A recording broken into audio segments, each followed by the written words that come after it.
Hey there, YouTube. How you doing today? My name is JP Dunphy, B&W Genius here at B&W Fort Washington. In today's video, I'm going to be showing you a massive step-by-step look through every single thing that we have in B&W's iDrive 8. I will put little extra things in the bottom in the description. I'll make individual chapters as we walk through so you can basically find what you might be looking for more easily. Or if you're brand new to this whole thing, this is going to be basically from the top walking through. So first and foremost, let's start at the very front screen.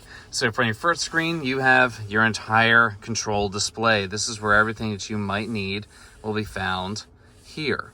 Everything on here is movable, similar to on your phone. So simply press and hold, drag and drop. After you drag and drop it, you can basically hit the little back arrow here and it goes back to your normal mode.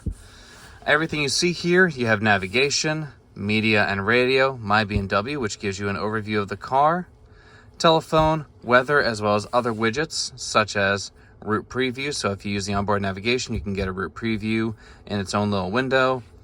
Simple calendar, personal assistant, and traffic conditions. I do not have those added right now, which is why it's under the add widget option instead of my main screen. Again, this is all completely modular. You can move it any way you want. If you've had iDrive 7 on the left-hand side right here, you'll notice everything you've probably seen before: media, telephone, navigation. Apple CarPlay is now in here instead of being up in this little area right here. And of course, menu. So a couple things that have changed in iDrive 7. There used to be an app option. That's all now found under the menu option here. We'll go into that in just a second as well. So quick overview of all that. When you go into the menu, this is where you're going to find 99% of the things. Basically everything in this car is done through an app now, or has its own individual app. Things like seat comfort, interior lighting, B&W Assistant, the shop, all this has its own individual app. There are quite a few altogether, and as you can see, when you connect things like Apple CarPlay or Android Auto, you even get individual apps found in that. So it'll always say, news in CarPlay, audio in CarPlay, calendar in CarPlay, or if it's Android Auto, it'll say music in Android Auto, messages in Android Auto, etc. This is also where you'll find everything from your FM radio, news podcast that's built into it, Sirius, Spotify, your charging options, Park Mobile, which if you haven't had that before, that's for to help you when you're in cities. You can basically prepay for parking or pay as you go into the city using this app. It does connect to your phone, so you do need to connect that up, as well as your drive recorder and interior cameras. If you haven't seen those, I do have extra videos for those. Just simply search for those in our page. Walking through all these, another quick way and easy way to figure out what you may or may not need is pretty simple, straightforward. If you're trying to change something in the car, they do narrow it down by simply pressing vehicle apps. Now this is all the things that you might want to change in the car itself. These are the things that you'll be interacting with the most, especially when you're getting used to the car and trying to change things up for you, spouse, kids, whatever you might have. This is where the usefulness of this comes in handy. So first and foremost, B&W ID. Obviously, this is what connects to B&W, saves your settings, and gives you access to all of your presets. As for presets, there are no longer hotkeys down here. Now they just simply have a front and rear defrost. Hotkeys are now hidden, pardon my arm in the way, in here in this little pull down menu. Now that is available anywhere on this except for in Apple CarPlay or Android Auto. You'll always have that in the upper right hand corner. It is also an easy way to find out everything that the car is seeing. So for instance, it sees my phone as a key, which by the way, if you haven't known, this has digital key plus, meaning I don't have to take my phone out of my pocket and touch to the door handle in order to get into the car. Because it says the iX, it does have that digital key plus function. Also lets me know this is the real-time traffic information. Let's see what's going on here. 2 notifications. Oh, guidance. So that's an old guidance I had running, and setup basics. I never actually went through that when I started up the car a few weeks ago. Anywho, sorry, back to this. Next one, you have mobile devices. This is where you'll be able to connect all your devices in the car. Pretty simple for that. Personal assistant, you can change all of your basic options for this. You can have it use the onboard microphone if you want, or simply touch here. Now, if you do want to have Hey B&W active, you do have to turn on the microphone like so, and then it will constantly be listening. You'll also know it's listening because of this little microphone up here. So if we say goodbye to that, microphone goes away. Turn on the microphone there, it means the microphone is active and listening for Hey B&W. And that's one reason why I don't end up using that function, especially when I make these videos. I completely forgot I turned it on and like a, non-thinking human. But yeah, whenever you do that, it turns off video and all that stuff on your phone. They also have suggestions. So if you need to get used to gesture controls, notifications, voice inputs, anything like that, that's all available here. Habits is part of your automated habits. So if you want, you can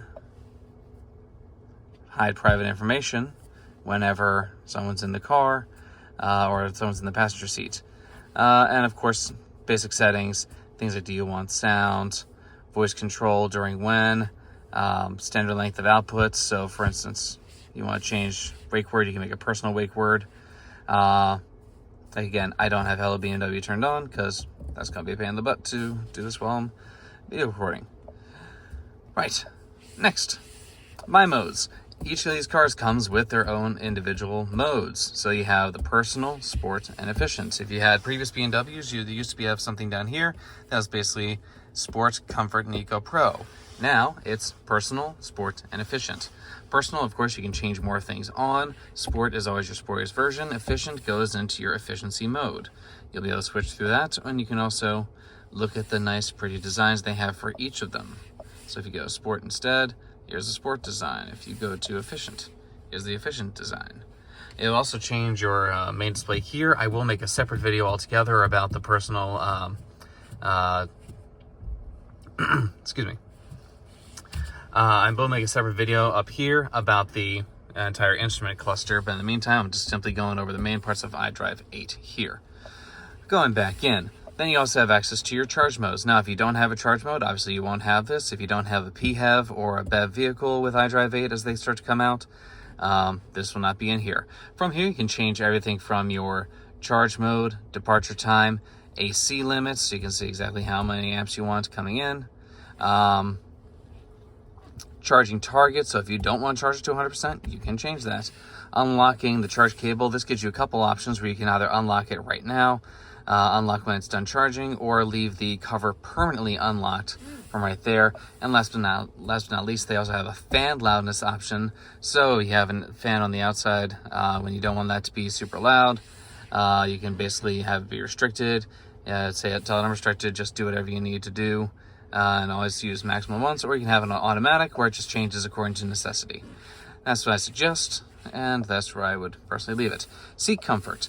Now, those who don't know, allow your seat options are now available in here. So allow the small adjustabilities, things like the front of your seat.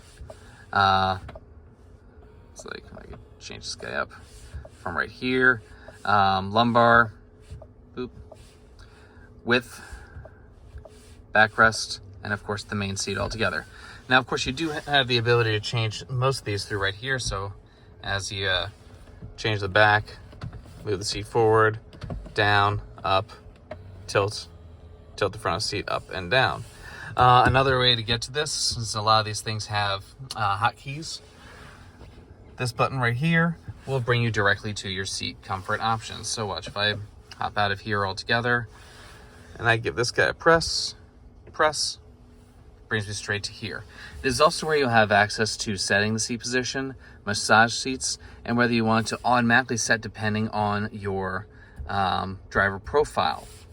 You can also change up the passenger seat. Passenger seat right now does have limited movability because of the chip shortage. And last but not least, seat comfort. So right here, this will bring you straight to your climate menu where you can scroll left and right depending on how many things you have. This one's pretty well loaded, so it has the radiant heat, heated steering wheel, heated seats, ventilated seats, and everything else.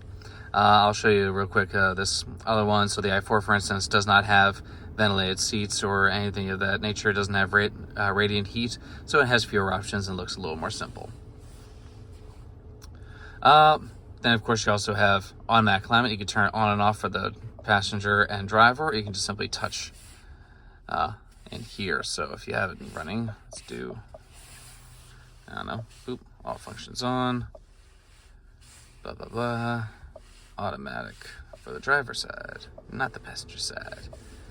So auto, off. You can also just turn it on by giving a touch if you really want to.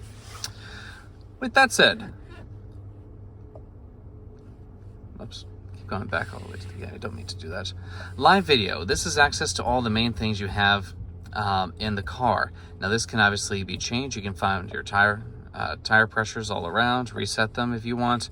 Any controls, so if you have any messages from the car, I'll let you know, as well as required services. This is where you can also change your service center now inside the car. You can also, if you're brand new to the car, you can go around it with the picture search. This will give you access to know where everything is, general information about them, and yeah, walk you through, jack points, all that will let you know. Another thing you can do is using the content, you can change it with the adaptive content option. Vehicle status, which just simply tells you the vehicle status itself.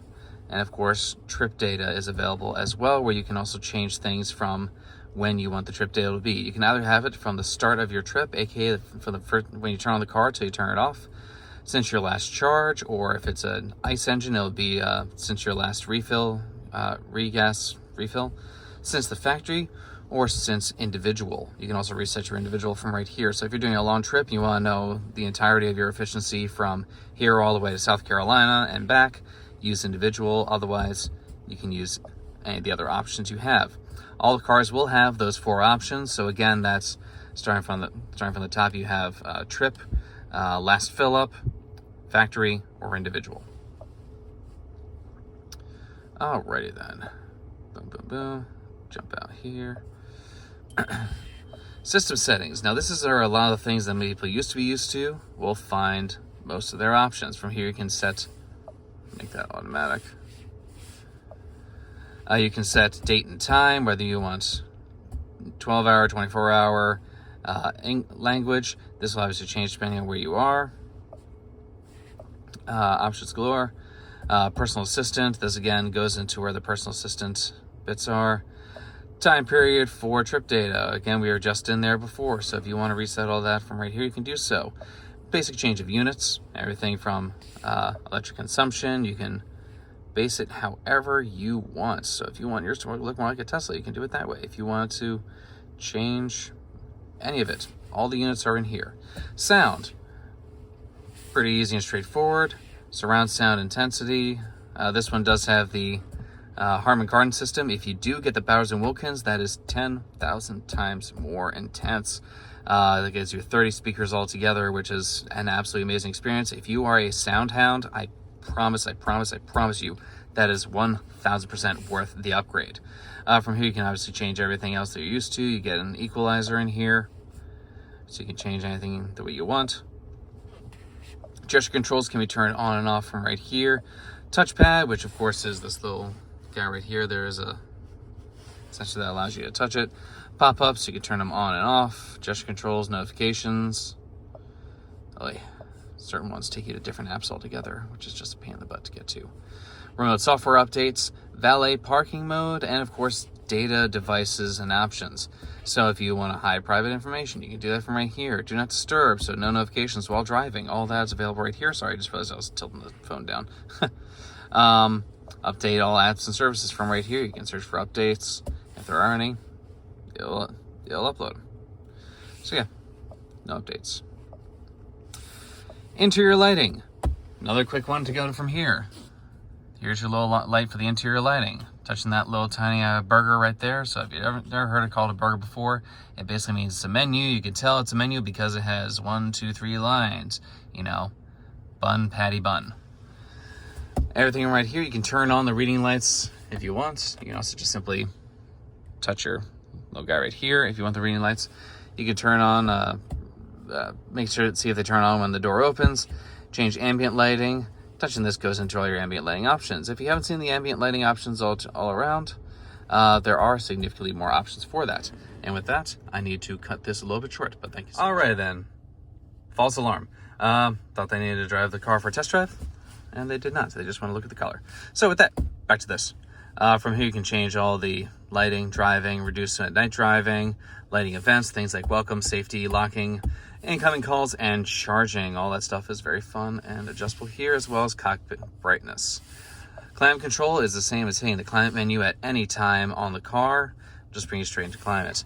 Displays, this is where things will become especially helpful. Things like climate brightness at night. Go back. Heads-up display, you can change where it is and such. So like mine's perfectly made for me because that's what I did. You can change all that, turn it on, what information you have in it, and such. You also have access to your instrument cluster and various things. From here, you can say where you want things to be sent, whether to your heads-up display, if equipped, or your instrument cluster. Doors and windows, these are all things that you might expect. Activate, you can also deactivate your anti-theft alarm if you know, for instance, your dog's going to be in the car and you don't want him moving around while the car's locked to, set off the alarm. Also, don't leave your dog in a hot car. That's not nice. Basic locking and unlocking. When you want to lock, do you want to make a sound? Do you want it to unlock at the end of trip? Do you want to unlock the driver door only? All doors. All those options that you've had before right here. Comfort access, they now made it really simple. 2 little switches right here. Unlock when approaching, lock when walking away. Digital key brings you straight to there. I do not have our current vehicle key with me since I use my phone as access to it. Tailgate and automatic window. This is part of your automated activation points, and you can do little settings and such with that. Anything that has to do with your doors and windows are found right there. Secondly, but not least, driving settings. Everything in here is for your driver's assistance. So if you like that lane keeping assistance, everything is in here. Safety, warnings, parking, driving, and all that. Now, one thing I do highly suggest is whenever you have parking, the parking package, I highly suggest turning on your rear warning for cross traffic as well as brake interventions. Therefore, if anything ever happens during a backup, it will intervene instead of just giving you a warning. And of course, driving speed limits, feedback in the steering wheel. Also from right here, you can change things about your drivetrain altogether.